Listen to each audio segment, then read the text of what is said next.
Thank you. Thank you. Oh. Thank you. I got a present. Okay. So the next section is how that knowledge we looked at before is used to create this Orwellian state that's unfolding. The one that makes us believe, or wants us to believe, that war is peace, freedom is slavery, and ignorance is strength. All of which is based on selling us fear.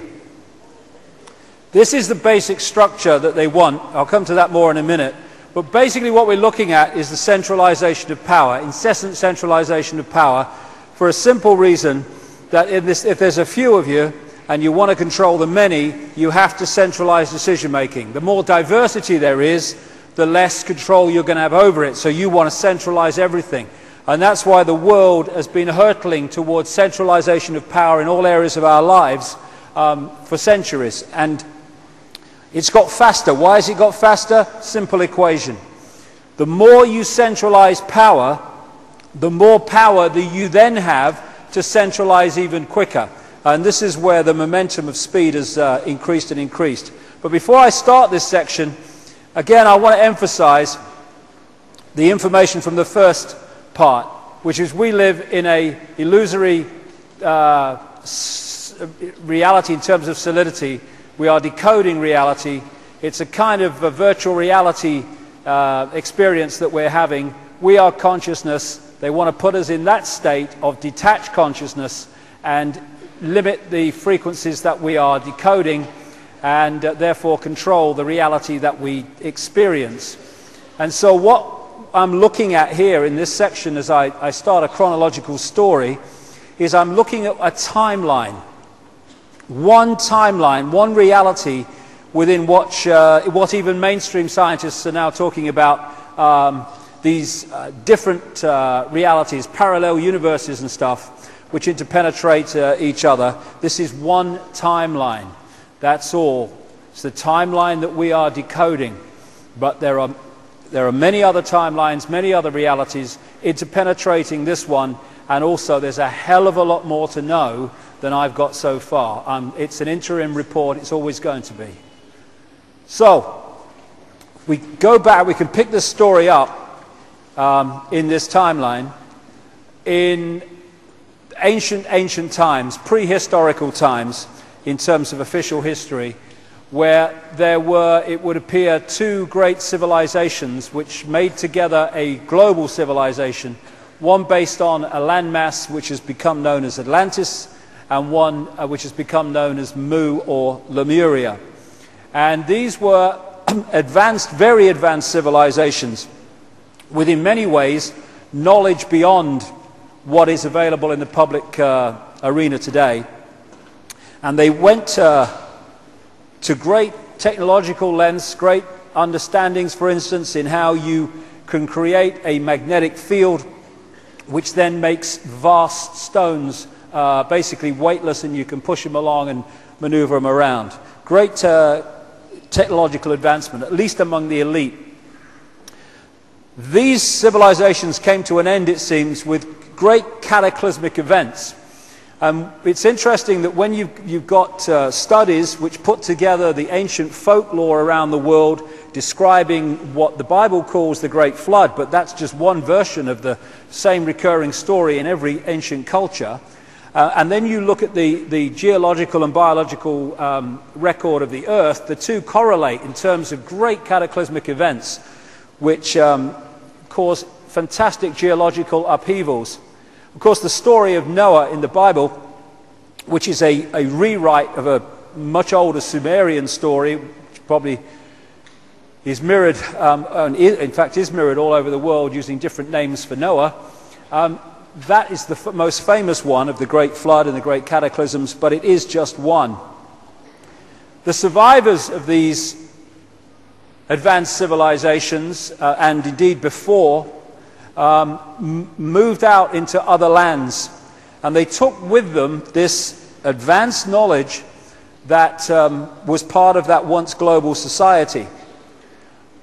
But now these societies became isolated, and that original knowledge started to go its own way. Same knowledge, but it started to be expressed in different ways, using different symbolisms, different tools, different names, etc.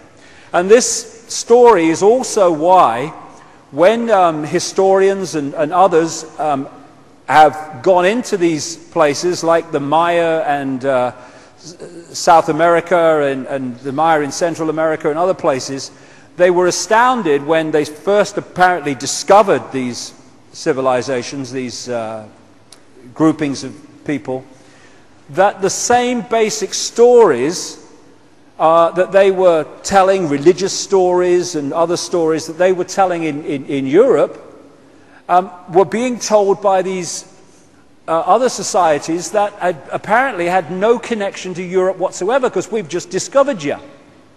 Well, these original stories come from the original knowledge that's just got isolated. They're the original stories from the pre-historical times of the global society, the Golden Age, as some accounts call it. And I started to see this as I've traveled around the world, where you see the same knowledge expressed in different ways, because it's just gone its own way because of the isolation. Credo Mutwa, the Zulu shaman, he throws carved bones in different symbols to read energy fields, to predict the future or read the future. And what you do is you brought this basket of these bones and you put your hands over them. What it's doing, you're impregnating your energy field into these bones, the energy fields of the bones, because everything's energy. And then he throws the bones, and where they land in relationship to each other makes him read the signs. Because what he's doing is reading your energy field.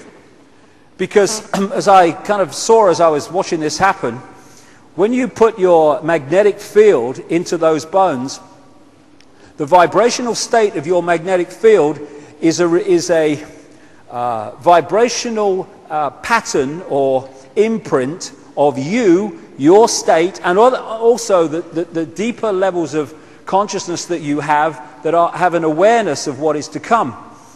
And these bones have an energy field, and their energy field reflects what they symbolize.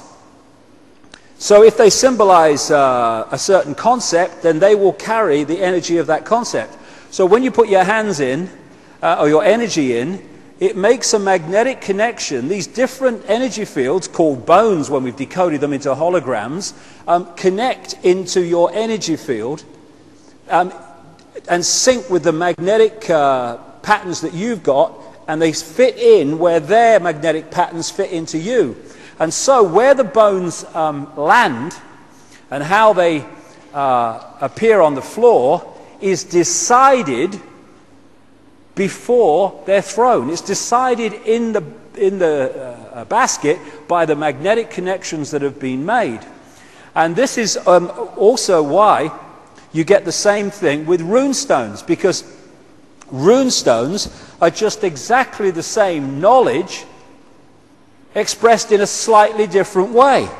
This is where tarot cards come from. Why do you pick that card and not that one? Magnetic connection, same thing. And it's the same knowledge, that same original global knowledge.